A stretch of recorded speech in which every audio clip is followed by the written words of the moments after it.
Quand tu étais petit, tu faisais bien des châteaux de sable à la plage? Et comme ta structure avait des douves, il fallait donc creuser profondément. En tenant ta pelle en plastique, tu t'es probablement demandé « Jusqu'où puis-je aller ?» Cette question a motivé la démarche d'un groupe de scientifiques en Extrême-Orient. Ils ont décidé de creuser le trou le plus profond qui soit dans leur pays d'origine, la Chine. L'objectif de l'équipe de forage est d'atteindre une profondeur de près de 10 000 mètres. Cela représente environ 110% de la hauteur du mont Everest. Ce trou de forage se trouve en lisière du second plus grand désert de sable au monde, le désert de Taklamakan. Au cours d'une seule journée, la température de l'air peut y varier de plus de 50 degrés. La plateforme de forage est impressionnante en elle-même. Elle pèse quelques 550 tonnes et a la hauteur d'un immeuble de 20 étages. Elle est également pourvue d'une puissante machinerie, capable de charrier un poids équivalent à celui de 120 éléphants adultes. Ces ingénieurs ne plaisantent pas. L'un d'entre eux a comparé ce projet à l'exploit de conduire un énorme camion sur 2 minces câbles d'acier. C'est pourquoi ils s'attendent à ce que le forage s'étende sur bien plus d'1 an. Leur objectif à terme est de forer vers le bas, au travers de 10 strates successives. Il s'agit là de 10 couches horizontales de roches sédimentaires empilées les unes sur les autres. Cela te semble compliqué? Il suffit de regarder n'importe quelle falaise exposée pour remarquer qu'elle présente des stries de différentes couleurs. Ce sont les strates dont nous parlons. Le mot stratum, issu du latin, désigne ce qui s'étend, ou encore ce qui s'étale. Ça semble plutôt logique. Chaque couche de roche représente donc une période géologique spécifique. Tu te souviens de la superproduction de Spielberg en 1993, Jurassic Park? Eh bien, le Jurassique est l'une de ces périodes géologiques. Et elle s'est achevée il y a environ 145 millions d'années. Mais en Asie centrale, les chercheurs ne voyageront pas aussi loin dans le temps. Ils espèrent atteindre une roche datant du Crétacé, la période géologique située juste après le Jurassique. Elle a pris fin il y a 66 millions d'années. C'est à cette époque que les tyrannosaures parcouraient encore l'Amérique du Nord. Mais pourquoi échafauder une opération aussi complexe? S'en tenir à un objectif unique reviendrait à jeter l'argent par les fenêtres. C'est pourquoi ces ingénieurs chinois en ont plus d'un. Ils cherchent à explorer la structure interne de la planète. Et cela implique la prospection de ressources naturelles, telles que les gisements de minerais et de pétrole. Un autre objectif est de recueillir des données scientifiques sur les tremblements de terre et les éruptions volcaniques. Ces informations aideront les spécialistes à mieux prévoir ces événements à l'avenir. Ce projet pionnier relève donc de la science pure et dure. Mais il n'est pas le premier du genre. Par-delà le cercle polaire arctique se trouve la péninsule de Kola. Et non, cela n'a rien à voir avec la célèbre société de boissons gazeuses d'Atlanta. Kola est une région d'une remarquable beauté naturelle, couverte de forêts et de lacs, ainsi que d'une station de recherche scientifique abandonnée. À l'intérieur de ce bâtiment en ruine, un couvercle métallique rouillé affleure du béton. Il ne paie pas de mine aujourd'hui, mais c'est ici que se trouve le trou artificiel le plus profond de la planète.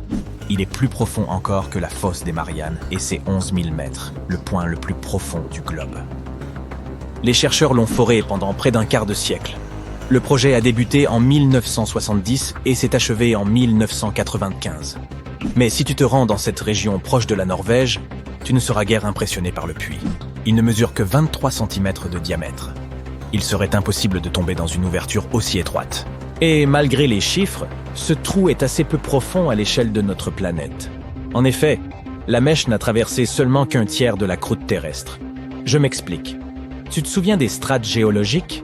Oui, c'est à cela que ressemble notre planète de l'intérieur. Elles se répartissent en 3 couches, qui sont la croûte, le manteau et le noyau de la Terre. Or, la croûte ne représente que 1% de la masse terrestre. Et elle a une épaisseur d'environ 40 km. Mais c'est là que se trouve la quasi-totalité des formes de vie de l'univers connu.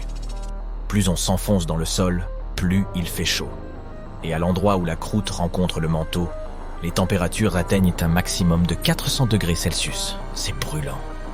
Il existe 2 types d'enveloppes externes à la Terre, la croûte océanique et la croûte continentale. La croûte est plus fine sous le plancher océanique, alors pourquoi ne pas forer à cet endroit? Eh bien, la partie la plus fine est généralement la plus profonde de l'océan. Cela ne signifie pas que personne n'ait jamais essayé de forer dans les fonds marins. Les Américains ont tenté de le faire au large des côtes mexicaines en 1961 dans le cadre du projet Mohole. Le forage sous-marin s'est avéré plus coûteux que prévu. Les quelques mètres de basalte que les chercheurs ont été capables d'excaver ont coûté la bagatelle de 40 millions de dollars en monnaie d'aujourd'hui. Le jeu n'en valait pas la chandelle, littéralement. Le puits de forage SG3 de Kola a également explosé son budget très rapidement. Et il n'y a pas que la chaleur à laquelle les scientifiques ont dû faire face. La température à la profondeur la plus élevée était de 180 degrés. C'est le double de ce à quoi l'équipe de forage s'attendait et leurs machines ne pouvaient tout simplement pas fonctionner à cette température. À cette profondeur, les roches se comportaient plus comme du plastique que comme de la roche, et s'ils étaient allés plus loin, les pierres auraient eu la consistance de caramel surdimensionné. Mais l'équipe de forage a fait de son mieux. Ils ont même inventé un nouveau type de foreuse dont seule la pointe tournait. Un lubrifiant permettait également de faciliter le processus. Cela signifie simplement qu'ils ont pompé des quantités de boue sous pression dans le trou. Et pourtant, ils n'ont pas réussi. Les chercheurs ont-ils abandonné pour autant ? Pas du tout. Les Japonais ont construit un navire il y a 20 ans, le Chikyu, dans le but de forer les fonds marins. Ils ont investi une somme considérable dans ce projet, 1 milliard de dollars. L'objectif de la mission était de forer la croûte terrestre là où elle était la plus fine. Sous le plancher océanique, elle fait moins de 5 km d'épaisseur. Si l'équipe de scientifiques japonais réussit, ce sera la première fois que l'homme parvient à extraire des roches du manteau in situ. Qu'est-ce que ça veut dire ? In situ est un terme latin qui signifie simplement « à l'endroit d'origine ». La seule fois où nous pouvons voir à quoi ressemble le manteau terrestre, c'est lors d'une éruption volcanique. Car c'est un panache de manteaux chauds, remontant à la surface qui forme un volcan. Et tu connais la suite. Mais où les chercheurs japonais prévoient-ils de forer ? Après tout, ils disposent d'un énorme navire, qui pourrait donc se rendre n'importe où dans les océans du globe. Ils ont réduit leur choix à 3 emplacements. Le Costa Rica, Hawaï ou les Bahamas. Dans les dessins animés, les personnages creusent souvent un trou et se retrouvent dans un autre pays. L'idée est que, puisque notre planète bleue est ronde, si l'on creuse tout droit, on se retrouvera à l'autre bout du monde. Cette théorie semble intéressante, mais elle n'est pas vraiment fondée sur des faits scientifiques. La science en sait davantage sur l'espace extra-atmosphérique que sur ceux qui se trouvent sous nos pieds. Et creuser ne nous mènera pas loin. La température du noyau interne de notre planète excède les 6000 degrés Celsius.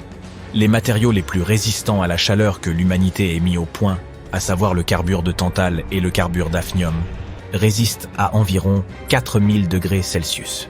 C'est suffisant pour construire des vaisseaux spatiaux, mais pas assez pour voyager jusqu'au centre de notre planète.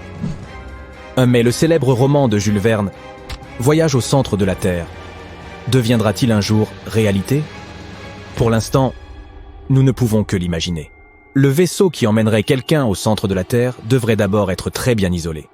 Ensuite, il devrait être capable de résister à une pression 4000 fois plus forte qu'au niveau de la mer. Et parlons finances. Le coût de cette mission imaginaire serait astronomique. La bonne nouvelle, c'est que les gisements trouvés sous terre pourraient suffire à le financer. Parvenu à une certaine profondeur, 150 km environ, tu tomberais sur des diamants. Ils se forment lorsque la chaleur et la pression modifient la structure des atomes de carbone. La dernière étape du voyage t'emmènera dans le noyau même de la Terre. La température y est la même qu'à la surface du Soleil. Il te faudra évoluer à travers du fer et du nickel en fusion. Mais ce n'est pas le plus étrange.